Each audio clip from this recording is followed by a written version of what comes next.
What's up, makers? Welcome to part 4 of building the mini frame.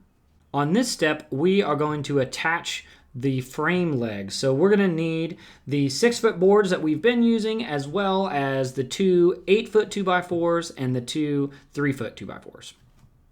First, we're going to lay the 2x4 by 8-foot vertical frame legs on the floor and write vertical frame legs on them. And then we're going to write bottom on the ends of each, so we always measure from that same side. Now, measuring from the bottom, we're going to go 55 inches up on each one, then 61.75 inches, 72 inches,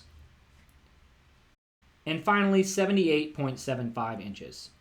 Once we've made these marks on each one, we're going to use the speed square to draw a straight line across on these marks. So we can use the speed square on our face of the board across the edge and then draw a line on each one of our measurements.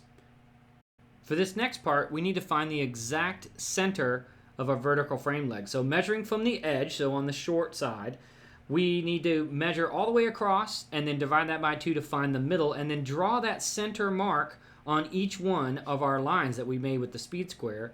Then we're going to align our speed square with those marks and draw a straight line between them, just like we're doing here. So you have a perfect intersection on these 2 points of the center of your vertical frame legs and our marks. Repeat that on the other side and we'll be ready for the next step.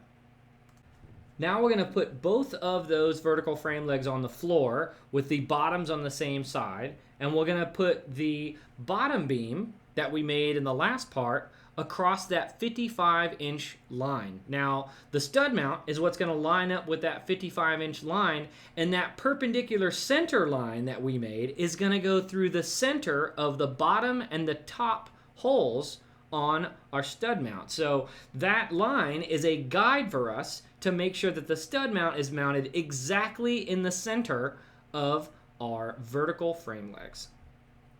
Now we're going to repeat the process with the top beam on the 72-inch line. So line up the larger side of our stud mount on that 72-inch line and make sure that that perpendicular center line goes through the center of each one of our stud mounts on both the right and the left side.